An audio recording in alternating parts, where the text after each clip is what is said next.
Hello everyone.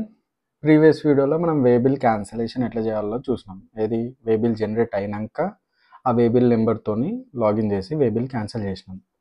ఇప్పుడు మనం waybill generate ఎట్లా చేస్తాం అంటే జనరల్గా వేబిల్ చేయాలంటే మన దగ్గర మాన్యువల్ బిల్ కానీ ఎలక్ట్రానిక్ బిల్ కానీ ఉండాలి. ఇప్పుడు ఫర్ ఎగ్జాంపుల్ మన దగ్గర ఒక బిల్ ఉంది, ఈ ఫార్మేట్లో ఒక బిల్ ఉంది. ఏది స్వస్తిక్ ట్రేడర్స్ అని ఒక బిల్ ఉంది. ఈ పర్సన్కి మనం వేబిల్ చేయాలంటే ఫస్ట్ మనం లాగిన్ డీటెయిల్స్ ఉండాలి. నేను ఇంతకుముందే లాగిన్ చేసిన కాబట్టి అదే లాగిన్ డాష్బోర్డ్లో నుంచి సేమ్ ఫస్ట్ ట్యాబ్లో ఉన్న మన క్యాన్సల్ వేబిల్ అని ఇక్కడ నుంచే మనం క్యాన్సిల్ చేసినాం. కాబట్టి ఇప్పుడు జనరేట్ వేబిల్లోకి వెళ్ళంగానే మనకి డాష్బోర్డ్ బిల్ ఫార్మేట్లో డాష్బోర్డ్ ఓపెన్ అవుతుంది. డాష్బోర్డ్ ఓపెన్ కాగానే మనకు కనిపించేది ఏంది, ఫస్ట్ డాక్యుమెంట్ టైప్. ఫస్ట్ మనకు కనిపించే డాక్యుమెంట్ టైప్. ఇందులో 2 టైప్స్ ఉన్నాయి. ఏది tax invoice, bill of supply. ఇక ట్యాక్స్ ఇన్వాయిస్ అంటే ట్యాక్సబుల్ గూడ్స్ ఉన్నప్పుడు ట్యాక్స్ ఇన్వాయిస్ వస్తుంది. ఒకవేళ ఎగ్జెంప్టెడ్ గూడ్స్ ఉన్నాయనుకో బిల్ ఆఫ్ సప్లై వస్తుంది. ఇప్పుడు ఆ బిల్ ఆఫ్ సప్లైనా ట్యాక్స్ ఇన్వాయిస్ అన్నది మనం బిల్ చూసుకోవాలి, మాన్యువల్ బిల్. ఇప్పుడు మన దగ్గర ఉన్న మాన్యువల్ బిల్ ఆఫ్ సప్లై అని ఉంది. ఇక్కడ బిల్ ఆఫ్ సప్లై కాబట్టి ఇది document type bill of supply కింద తీసుకొని నెక్స్ట్ మనం చూడాల్సింది document number. Document number same ఎక్కడ చూస్తాం, మనం బిల్లులో చూస్తాం. మాన్యువల్ బిల్లులో డాక్యుమెంట్ నెంబర్ వచ్చేసి 1 అని ఉంది. ఇక్కడ 1 అనేది మాన్యువల్గా ఎంటర్ చేసిండు. జనరల్గా అయితే ఇన్వాయిస్ నెంబర్ అనేది ప్రింటెడ్లో ఉండాలి. గవర్నమెంట్ రూల్ వచ్చేసి ప్రింటెడ్లో ఇన్వాయిస్ నెంబర్ అనేది ఉండాలి. అది ఇప్పుడు మనం బిల్ చూడంగానే అక్కడ ఏమేమి చిన్న చిన్న మిస్టేక్స్ ఉన్నాయనేది మనం అబ్జర్వ్ కూడా చేయాలి. ఇప్పుడు ఇన్వాయిస్ నెంబర్ 1 ఉంది. సేమ్ ఇక్కడ డాక్యుమెంట్ నెంబర్ కాడ 1 అని వేస్తాం. డాక్యుమెంట్ డేట్ ఎప్పుడు ఉంది, ఇప్పుడు మనం తీసుకున్న డాక్యుమెంట్లో డేట్ ఎప్పుడు ఉంది, 1 ఏప్రిల్ అని ఉంది. 1 ఏప్రిల్ తీసుకోవాలి. Next regular, bill to ship to, ఈ 4 ఫార్మాట్స్ ఉంటాయి. ఇప్పుడు మనం రెగ్యులర్లో వెళ్తున్నాం. ఇందులో ఫస్ట్ వచ్చేది బిల్ ఫ్రమ్ అంటే ఎవరైతే వేబిల్ చేస్తున్నారో వాళ్ళ డీటెయిల్స్. సేమ్ మనకి బిల్ ఫార్మాట్లో కూడా ఇక్కడ కూడా సేమ్ ఉంటాయి. బిల్ ఫ్రమ్ అనేది ఇప్పుడు బిల్ టు అనేది ఎవరికైతే జనరేట్ చేస్తున్నామో వాళ్ళ డీటెయిల్స్. ఇక్కడ మన జిఎస్టీ నెంబర్ ఆటోమేటిక్గా పాపప్ అయిపోతుంది. మనం వేసే బిల్ టు అనే దగ్గర మనం జిఎస్టీ నెంబర్ వేస్తే వాళ్ళ డీటెయిల్స్ వస్తాయి, జిఎస్టీ డీటెయిల్స్. ఫర్ ఎగ్జాంపుల్ ఇక్కడ 22 ఉంది.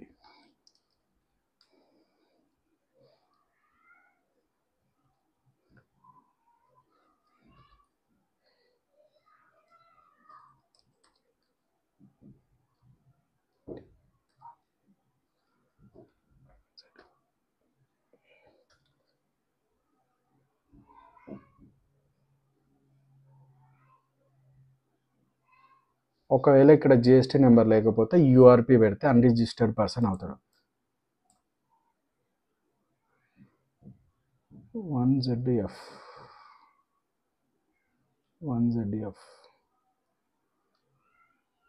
ఐ థింక్ ఇట్స్ వచ్చింది చూడండి. టిక్ చేయగానే యు సుధాకర్ చౌదరి, జిఎస్టీ నెంబర్ వేయగానే వాళ్ళ డీటెయిల్స్ వచ్చినాయి. సుధాకర్ చౌదరి అడ్రస్, వాళ్ళ అడ్రస్. ఇక్కడ బిల్ టు కాడ వాళ్ళ జిఎస్టీ డీటెయిల్స్ వేయగానే వాళ్ళ పార్టీ పేరు వస్తుంది. షిప్ టు అంటే ఆ గూడ్స్ ఏవైతే ఉన్నాయో ఎక్కడికి వెళ్తున్నాయో దాని డీటెయిల్స్ వేయాలి. ఇప్పుడు సపోజ్ సుధాకర్ అనేట ఆయన ఎక్కడ ఛత్తీస్గఢ్ స్టేట్లో ఉన్నాడు, అది కాదు. ఇప్పుడు గూడ్స్ సప్లై చేస్తుంది ఎక్కడ, షిప్ టు అనేది సంగారెడ్డి అంటే తెలంగాణ స్టేట్లోనే, సంగారెడ్డి స్టేట్లోనే సప్లై చేస్తున్నాడు. కాబట్టి షిప్ టు కాడ మన అడ్రస్ వేయాలి. జనరల్గా ఏముంటుందంటే ఎక్కడైతే జిఎస్టీ నెంబర్ వేయగానే అదే అడ్రస్లో సప్లై అవుతుంది. ఇది కొంచెం డిఫరెంట్ బిల్, అంటే బయట స్టేట్ జిఎస్టీ నెంబరు కానీ సప్లై చేసేది మాత్రం తెలంగాణ స్టేట్లోనే, విత్ ఇన్ స్టేటే. ఇప్పుడు ప్లేస్ ఆఫ్ అడ్రస్ చేంజ్ చేసుకోవాలి మనం. చోత్కూర్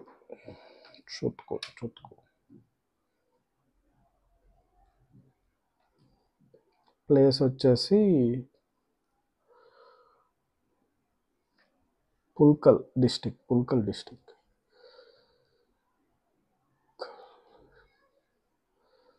పుల్కల్ సంగారెడ్డి.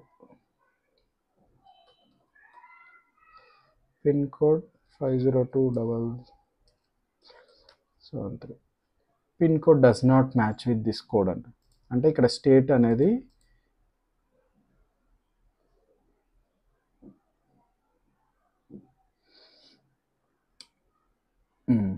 ఇప్పుడు నువ్వు చూడాల్సింది ఇక్కడ షిఫ్ట్ టు అడ్రస్ పెడితే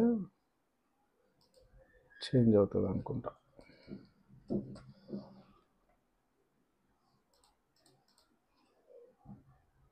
ఆపేసే. నైస్, చేంజ్ అయింది. బిల్ టు షిఫ్ట్ టు పెట్టాలి. అప్పుడు రెగ్యులర్ బిల్ అంటే ఇప్పుడు బయట స్టేట్ యాజ్ టీస్గా జిఎస్టీలో ఉన్న అడ్రస్కే డెలివరీ అన్నట్టు. ఇప్పుడు బిల్ టు షిఫ్ట్ అంటే బయట స్టేట్ ఉన్నా కూడా మనం తెలంగాణ స్టేట్లో సప్లై చేయవచ్చు. ఇప్పుడు నేను ఇది బయట స్టేట్ జిఎస్టీ నెంబరు, మనం వేబిల్ చేస్తుంది మాత్రం తెలంగాణ సప్లై గూడ్స్. ఇక్కడ జనరేట్ చేయగానే తెలంగాణ స్టేట్ వచ్చింది. ఇప్పుడు ప్రోడక్ట్ నేమ్ సేమ్ బిల్ ఒకటి మన దగ్గర ఉంటే మిగతాదంతా మనం వేబిల్ చేసుకోవచ్చు. ప్రోడక్ట్ నేమ్ అంటే description broken rice HSN code 1006. Quantity ఇక్కడ ఎట్లా మెజర్ చేస్తున్నారంటే 154 క్వింటల్. ఇది 154 వేసుకొని యూనిట్ ఆఫ్ మెజర్మెంట్ అంటే మనకు తెలియకపోతే ఇక్కడ చూసుకోవాలి అది క్వాంటిటీ కేజెసా క్వింటలా అన్నది. ఫర్ ఎగ్జాంపుల్ ఇది క్వింటల్ అనుకుంటే క్యూటీఎల్ ఏదో వస్తుంది, క్వింటల్ అది 154 క్వింటల్స్. ట్యాక్సబుల్ వాల్యూ అంటే ఇక్కడ taxable value is nothing but invoice value. GST లేదు కాబట్టి, ట్యాక్స్ లేదు కాబట్టి. Total amount 387,310.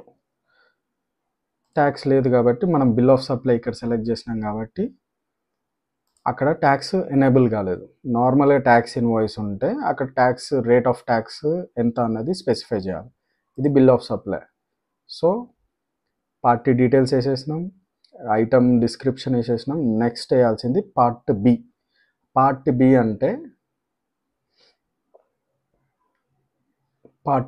లాస్ట్లో ఉంటుంది. అంటే పార్ట్ బి ఎట్లా పోతుంది, మన స్టాక్ అనేది వెహికల్ త్రూ పోతుందా, రైల్ త్రూ పోతుందా, ఎయిర్ త్రూ పోతుందా. జనరల్గా 90% మన కేసెస్ ఎలా ఉంటాయంటే వెహికల్ త్రూ పోతుంది. త్రూ రోడ్ అని పెట్టి వెహికల్ నెంబర్ వేయాలి. వెహికల్ నెంబర్ సేమ్ మళ్ళీ వే బిల్లు నార్మల్ బిల్లులో డీటెయిల్స్ ఉంటాయి. TS08 UD okay, TS08 UD 8034. Part below మనం వేయాల్సింది ఇది ఒక్కటే, వెహికల్ నెంబర్ ఒకటే వేస్తే ఆ వెహికల్ నెంబర్తో గూడ్స్ అనేది మూమెంట్ అవుతుంది. ఇప్పుడు కంప్లీట్ అయింది. వేబిల్ డీటెయిల్స్ అనేది మనం ఎంట్రీ చేసినాం, ఇంకా జనరేట్ చేయలేదు. సబ్మిట్ చేస్తే జనరేట్ అవుతుంది. ఒక్కసారి మనం రివ్యూ చూద్దాం. ఒకటి డాక్యుమెంట్ టైప్ వేసినాక document number, document date correct ఉన్నాయా లేదో చూసుకోవాలి. Plus bill to ship to అనేది రెగ్యులర్ కేసెస్లో రాదు, తక్కువ కేసెస్లలో బిల్ టు షిప్ టు ఉంటుంది. రెగ్యులర్గా ఏదైతే స్టేట్కి అమ్ముతామో అదే స్టేట్ జిఎస్టీ నెంబర్ ఉంటుంది. ఇక్కడ వేరే స్టేట్ జిఎస్టీ నెంబర్ ఉంది కాబట్టి సప్లై చేస్తుంది ఒకరికి, గూడ్స్ పోతుంది ఇంకొక దగ్గరికి, కాబట్టి బిల్ టు షిప్ టు అనేది కాన్సెప్ట్ వచ్చింది. నెక్స్ట్ ప్రోడక్ట్ డిస్క్రిప్షన్ డీటెయిల్స్ వేసి, క్వాంటిటీ అయితే క్వాంటిటీ, క్వింటల్ అయితే క్వింటల్, కేజీస్ అయితే కేజీస్ వేసి దాని క్వాంటిటీ మెజర్మెంట్ ఎట్లా 154 క్వింటల్ వేసి ఎట్లా పోతుంది, త్రూ రోడ్ కాబట్టి వెహికల్ నెంబర్ వేసేసి ప్రివ్యూ చూసుకుంటే ఒకసారి ఇది preview. Bill details, bill ship details, quantity ఎలా పోయింది 154 క్వింటల్, ట్యాక్సబుల్ వాల్యూ. ఒకవేళ ట్యాక్స్ ఉంటే ఇక్కడ ట్యాక్స్ మెన్షన్ చేస్తే ట్యాక్స్ అమౌంట్ కూడా వచ్చేస్తుంది. వెహికల్ నెంబర్ చూసుకోవాలి, కరెక్ట్ వెహికల్ నెంబర్ వేయాలి. దెన్ సబ్మిట్ చేస్తే ఇట్లా వేబిల్ అనేది ఒకటి జనరేట్ అవుతుంది క్యూఆర్ కోడ్తో. ఇది యాక్చువల్గా వేబిల్, గవర్నమెంట్ నుంచి జనరేట్ చేసిన వేబిల్. ఇందులో 2 టైప్స్ ఉంటుంది. ఇది డీటెయిల్డ్ వ్యూ కాదు, ఇది జస్ట్ ప్రింట్ వ్యూ. అంటే ఈ ఫార్మాట్ వేబిల్ అయినా ఉంచుకోవచ్చు. డీటెయిల్డ్ వ్యూ అంటే ఐటమ్ ఏది అన్నది కూడా ఇక్కడ డిస్క్లోజ్ అవుతుంది. ఇదైనా ప్రింట్ తీసుకోవచ్చు. ఇది ప్రింట్ తీసుకొని మన మాన్యువల్ వేబిల్కి అటాచ్ చేసి వెహికల్తో పంపించేసేయాలి. అప్పుడు వేబిల్ అనేది కంప్లీట్ అయినట్టు. Okay, thank you. Next video ఇంకొకటి చూద్దాం. స్టాప్.